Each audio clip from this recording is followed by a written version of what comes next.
Hello বন্ধুরা, welcome to math গুরু। একটা বড় আপডেট পাওয়া যাচ্ছে।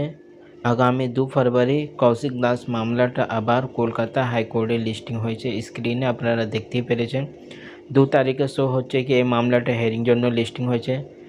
নর্মালি যে বেঞ্চে এই মামলাটা লিস্টিং হয়েছে তার প্রসিডিওর আছে কি প্রাইমারি ম্যাটারটা ফ্রাইডেই হেয়ারিং হয়, ম্যাক্সিমাম টাইম ফ্রাইডেটাই হেয়ারিং হয়, কিন্তু লাস্ট ফ্রাইডে এই মামলাটা আপনাদের জানা আছে 57 নম্বর কাউজ লিস্টে ছিল, কিন্তু হেয়ারিং হলো না। অন্য একটা ম্যাটার মানে মোশন 1টাই শুধু হেয়ারিং হলো, মোশন 4-এ কোনো মামলাটাই সেদিন হেয়ারিং হলো না।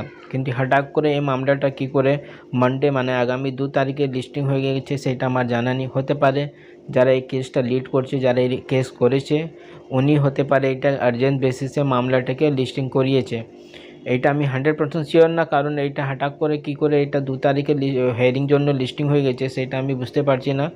তো দেখা যাক কী হবে, হেয়ারিংটা হবে কি হবে না সেটা বলা অনেক মুশকিল। কাউজ নম্বরে এই কেসটা অনেক পিছনে আছে, কিন্তু মোশন 4-এ এই মামলাটা কাউজ নম্বর 3-তে আছে। তো যদি সোমবার, আমি জানি না সোমবার কী হবে, এমনি তো যা কলকাতা হাইকোর্টের অফিসিয়াল ওয়েবসাইটে যা লেখা আছে কি সোমবার নর্মালি পেনশন ম্যাটারটাই হেয়ারিং হয়।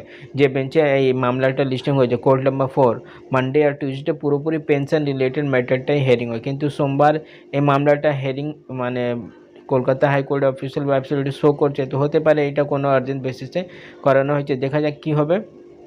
যদি হেয়ারিং হলে আমি যেমনি প্রত্যেকবার করি ভিডিওটা আপনাদের সাথে শেয়ার করে দেবো, তার সাথে সাথে হেয়ারিংয়ে কী হচ্ছে সেইটাও নিয়ে আপনাদের সাথে আলোচনা করব। এছাড়া একটা ইম্পর্টেন্ট আপডেট, এটা হচ্ছে 2025 টিচার রিক্রুটমেন্টে যে মামলাটা করা হয়েছে সেটা এখনও অবধি হেয়ারিং জন্য লিস্টিং করা হয়নি। কিছু আলাদা স্ট্র্যাটেজি চলতে, কী স্ট্র্যাটেজি আছে সেটা আমি বলতে পারবো না। বিশেষ করে অজিত লস্কর স্যার 2025 টিচার মামলাটা দেখছে, উনি ভালো করে বলতে পারবেন। কিন্তু উনি একটা যা ইম্পর্টেন্ট মেসেজ দিয়েছে 16 তারিখে আন্দোলনের জন্য সবাইকে, উনি বলেছে কি রেডি হতে হবে, কারণ ইন্টারভিউ টেবল থেকে কি করে এনআরএস ডিএলএডদেরকে ইনলিগালভাবে প্রাইমারি বোর্ড বাদ দিচ্ছে আপনারা দেখিয়ে নিয়েছেন।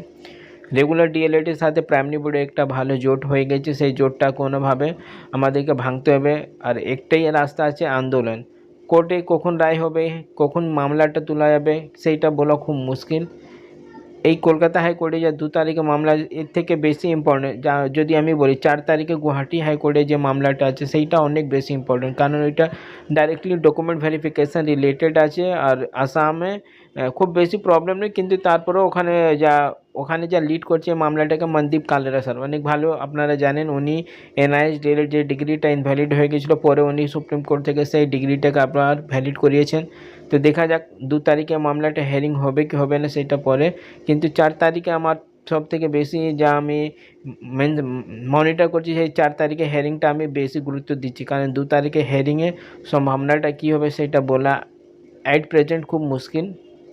কিন্তু আমি রিকোয়েস্ট করব এই 4 তারিখে যে 16 তারিখে 4 তারিখ বলতে 16 তারিখে যে আন্দোলনের জন্য ডাক দেওয়া হয়েছে, প্রত্যেকটা এনআরএস ডিএলএড ক্যান্ডিডেট যারা টেট পাস করেছে, যারা টেট পাস করতে পারেনি সবাইকে আসতে হবে। কারণ যদি টেট আপনারা না পাস করলে ডিগ্রিটা ভ্যালিড হয়ে গেলে আগামী যখন টেট পরীক্ষা না হলেও আপার প্রাইমারি টেট যখন পরীক্ষা হবে সেই সময় আপনারা এলিজিবল হয়ে যাবেন। কিন্তু আজকে যদি ডিগ্রিটা ইনভ্যালিড হয়ে গেলে আগামী যত পরীক্ষা আপনি বসুন কিন্তু কোনো দিন আপনি রিক্রুটমেন্ট প্রসেসের সুযোগটা পাবেন না, যদি এই 2022 আর 25 টিচার রিক্রুটমেন্টটা হাত থেকে বেরিয়ে গেলে।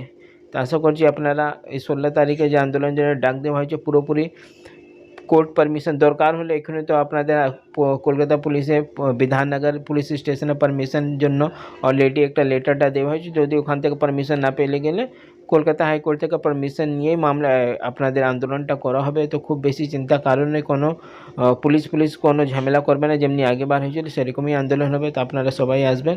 মাঝখানে কোনো আপডেটটা পেলে আমি আপনাদেরকে জানিয়ে দেবো। চ্যানেলে নতুন থাকলে চ্যানেলকে সাবস্ক্রাইব করুন। Thank you.